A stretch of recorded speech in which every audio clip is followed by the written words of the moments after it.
Hi friends, అందరూ episode అయితే చూస్తుంటారు. ఇప్పటివరకు అయితే జర్నీలు అయితే కంప్లీట్ అయ్యాయి. సో ఎవరి జర్నీ మీకు బాగా నచ్చింది అనేది కింద అయితే ఖచ్చితంగా కామెంట్ చేయండి. అలాగే మన ముగ్గురు ఇప్పుడు ఈ ఎపిసోడ్లో ముగ్గురు జర్నీలు అయితే చూపించారు. ఆ ముగ్గురు జర్నీలు ఎలా ఉన్నాయి ఏంటి అనేది అయితే మనం మాట్లాడుకుందాం. అలాగే ఈ జర్నీస్ వల్ల ఎవరికి ప్లస్ అయింది అని కూడా మాట్లాడుకుందాం. అలాగే ఫైనల్గా అసలు కప్పు ఎవరు ఎత్తుకోబోతున్నారు, ఎవరు మన తెలుగు బిగ్ బాస్ ఆడియన్స్ మనసులో గెలిచారు అనేది మాట్లాడుకుందాం. సో ఖచ్చితంగా వీడియో అయితే స్కిప్ చేయకుండా చివరి వరకు చూడండి. నచ్చితే లైక్ చేయండి. కొత్త వాళ్ళు ఎవరైనా చూస్తుంటే సబ్స్క్రైబ్ చేసుకోవడం మాత్రం మర్చిపోకండి. ఇంకా మనం వీడియోలోకి వెళ్తే ముందుగా బిగ్ బాస్ జర్నీస్ మన నిఖిల్, అలాగే ప్రేరణ, అలాగే నబీల్. సో వీళ్ళ ముగ్గురు జర్నీస్ చూస్తే నాకు నిఖిల్ జర్నీ సూపర్గా అనిపించింది. చాలా బాగా డిజైన్ చేశాడు. అంటే ఒక లీడర్, అంటే 5 జర్నీస్ చూస్తే టాస్కుల పరంగా హీరో అని అనిపించుకున్న నిఖిల్ జర్నీలో మొత్తం టాస్క్లే. అలాగే కొన్ని ఎమోషన్స్, అంటే డౌన్ చేయడం, మళ్ళీ అప్ చేయడం, డౌన్ అప్ ఇలా సూపర్గా అయితే డిజైన్ చేశాడు. నాకైతే చాలా బాగా నచ్చింది. సో ఇప్పుడు అసలు జర్నీస్ వల్ల ఎవరికి ప్లస్ అయింది? సో ఈ 5 జర్నీస్లో ఇప్పుడు నిన్న నైట్ వరకు ఎపిసోడ్ ఉంది, అంటే నిన్న నైట్ వరకు ఓటింగ్ ఉంది. ఎవరైనా ట్రైలర్ చూసిన వాళ్ళు లేదంటే లైవ్ చూసిన వాళ్ళు మాత్రం కొంత ప్రభావం చూపించింది ఓట్లు వేయడానికి. కానీ మిగతా వాళ్ళు ఎవరైతే ఉంటారో, సో ఎపిసోడ్స్ చూసి ఓట్లు వేసేవాళ్ళు, సో వాళ్ళైతే కొంచెం గౌతమ్కి ఎక్కువ ఓట్లు పడ్డాయి. సో అలాగే నిన్న అవినాష్కి బదులుగా నిఖిల్ జర్నీ వేస్తుంటే బాగుండు అని అయితే నాకు అనిపించింది. ఎందుకంటే టాప్ 2లో ఫైట్ చేసేది వీళ్ళిద్దరని చెప్పి తెలుసు, బిగ్ బాస్ కూడా తెలుసు. సో అలాంటప్పుడు మన నిఖిల్ లేకుండా అవినాష్ ఎందుకు వేసారు? సో ఇది బిగ్ బాస్ స్ట్రాటజీ అనొచ్చు, కానీ నాకు అనిపించింది, నేను చెప్పాను అనమాట. సో అక్కడ మేబీ నిన్న నిఖిల్ జర్నీ చేస్తున్నా కానీ, నిన్న కదా మొన్న నిఖిల్ జర్నీ చేస్తున్నా కానీ మేబీ గౌతమే కప్ తీసుకొని వచ్చాము. కాకపోతే ఎక్కడో కొంచెం ఫైట్ అనేది బాగుండేది. సో ఫైనల్గా అయితే there is no use.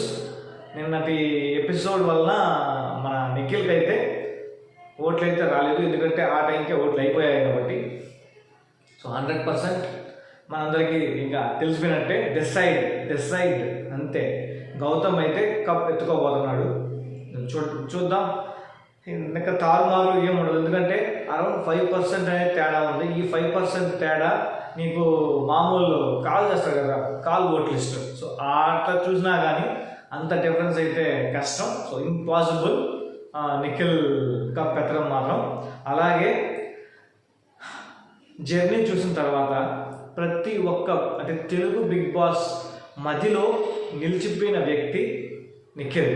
So చాలా అంటే సెన్సిటివ్ ఫీలో, ఎమోషనల్ ఫీలో దాన్ని తట్టుకొని నిలబడడం బిగ్ బాస్లో హైలైట్ అనిపించింది అనమాట. సో నాకైతే సూపర్గా అనిపించింది మన నిఖిల్ జర్నీ. దాని తర్వాత ప్రేరణ జర్నీ అయితే అస్సలు ఏముందబ్బా, ఎక్కడ చూసినా కానీ అరే అరే అరే అనే ఒక 10 మాటలు కనపడదు నాకు. సో ఇక్కడ బేసిక్గా ప్రేరణ అంతే. ప్రేరణ బిహేవియర్ అంటే చూడటానికి మన ఆ మాటలు అలా ఉంటాయి, కానీ చాలా సున్నితం, చాలా మంచి అమ్మాయి ప్రేరణ అయితే. అలాగే కొంత ఏకడానికి వచ్చే కష్టం అనమాట, అంటే కొంచెం చిన్నపిల్లలాగా అల్లరి చేయడం కానీ, సో అంటే మన క్లోజ్గా ఉన్న తటక్కన మాట్లాడడం కానీ, సో ఈ టైప్లో ఉంటాయి అన్నమాట. సో ఇవన్నీ తీస్తే ప్రేరణ ఎక్స్ట్రాడినరీ. అక్కడ కిల్లర్ గర్ల్స్ ఆ టాస్క్ తర్వాత ప్రేరణ రూపే మారిపోయింది. ఓటింగ్లో దుమ్ము దులిపేస్తుంది. సో ఇవన్నీ జరిగాయి, కానీ మధ్యలో కొన్ని దగ్గర డల్ అవ్వడం వలన సో తగ్గింది. అలాగే కస్టర్డ్ యాపిల్, మన సీతాఫలంది కూడా దాంట్లో వచ్చింది. సో గౌతమ్ అంటే ఇక్కడ గౌతమ్ కావాలనే తిన్నాడు, సో అదైతే షూర్. కానీ అది కూడా జర్నీలో రావడం, సో చాలా బాధపడింది ప్రేరణ కూడా. అది ఇంకా జర్నీలో చూస్తే అరే పోరే అనేది మాత్రం చాలా దగ్గర పడింది. అంటే ప్రేరణ జర్నీ కూడా సూపర్గా ఉన్నది, బాగుంది. సో ఈ 5 మెంబర్స్లో ఓన్లీ 1 లేడీ, కాబట్టి మన థంబ్నెయిల్లో క్వీన్ అని మెన్షన్ చేశాను.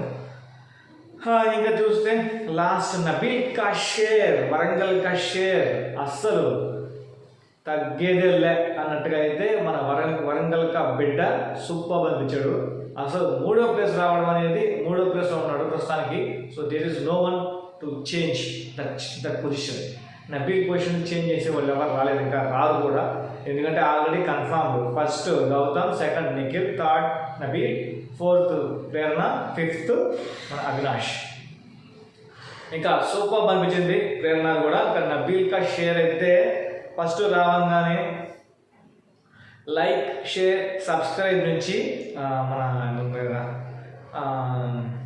కెమెరా యాక్షన్, అదే కెమెరా యాక్షన్ దాకా వచ్చావు. అసలు మామూలు కాదు, ఆ పాయింట్ మాత్రం ఎక్స్ట్రాడినరీ అనిపించింది, ఎక్స్ట్రాడినరీ. లైక్, షేర్, సబ్స్క్రైబ్ అంటే వీడియోస్ నార్మల్గా వీడియోస్ తీసుకుంటూ లైక్ చేయండి, షేర్ చేయండి, సబ్స్క్రైబ్ చేయండి, ఇప్పుడు మనం అడుగుతున్నాం.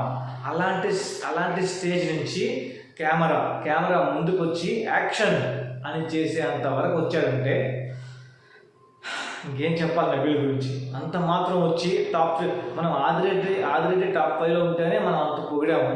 ఇప్పుడు ఒక కామన్ మ్యాన్ ఎక్కడో డ్యాన్సులు మామూలుగా వీడియోస్ యూట్యూబ్లో వీడియోస్ చేసుకుంటూ లైక్, షేర్, సబ్స్క్రైబ్ అని చెప్పుకునే అతను వచ్చి కెమెరా ముందు యాక్షన్స్ అంటే గేమ్స్ ఆడటం కానీ, ఫస్ట్ స్టార్టింగ్లో అలా ఉన్నాడు, కానీ తర్వాత తెలుసుకున్నాడు ఎలా ఉండాలి ఏదనేది. సో అది బిగ్ బాస్ అలా నేర్పించింది అనమాట. బిగ్ బాస్ కాదు, మేబీ కెమెరా బాగా నేర్పించింది అనమాట. ఎక్స్ట్రాడినరీ నబీల్ జర్నీలో అయితే అంత యాక్టింగ్, సగం అయితే నాకు యాక్టింగ్ అనిపించింది, ఎక్స్ట్రాడినరీ. అలాగే ప్రతి ఒక్కరి ఏవిలో మాత్రం మన గౌతమ్ కామన్గా నిలబడ్డాడు, సో కామన్గా అయితే కనిపించాడు. అలాగే నిఖిల్ జర్నీలో పృథ్వీ కూడా కనిపించాడు బాగా. పృథ్వీ, సోనియా అంటే మన బిగ్ బాస్ చెప్పడం కూడా ఫ్రెండ్షిప్స్కి వాల్యూస్, అలాగే బిగ్ బాస్ హౌస్లో అందరూ బాగుండాలని ఇలా చాలా చెప్పాడు అనమాట నిఖిల్కి. అంటే ఒక లీడర్కి ఎలాంటి క్వాలిటీస్ ఉన్నాలో అలాంటి క్వాలిటీస్ అన్నీ మన నిఖిల్లో అయితే నాకైతే కనిపించాయి.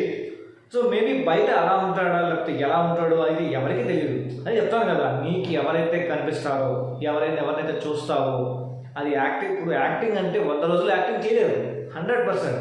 100 రోజులు నువ్వు నిద్ర కూర్చొని లేచినప్పటి నుంచి నైట్ మళ్ళీ పడుకునే దాకా యాక్టింగ్ చేయాలంటే ఇంపాసిబుల్, ఎక్కడో బర్స్ట్ అవుతావు. అది నేను చెప్పేది.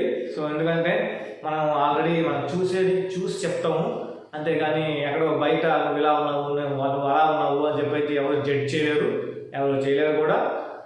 ఇక్కడ యాజ్ యూజువల్ గౌతమ్ కూడా అదే పరిస్థితి.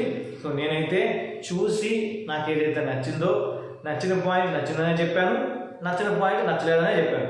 అంతేగాని నేను ఎక్కడ కాంట్రవర్సీ అవ్వాలనుకోలేదు. అలాంటివన్నీ మనకు వద్దు కూడా. ఫస్ట్ మనం ఏదో ఒక ప్యాషన్తో వీడియోస్ చేసుకున్నా, అంతేగాని ఎవరికి కొంచెం నెగిటివ్ చెప్పి నేను కాంట్రవర్సీ అవ్వాలి ఆ టైప్ అన్నీ మనకు అవసరం లేదు. ఎక్కడ ఏం జరిగిందో ఉన్నట్టుగా చెప్పుకోవడమే మన పని. అది ఇంకా చూస్తే బిగ్ బాస్ సీజన్ 8లో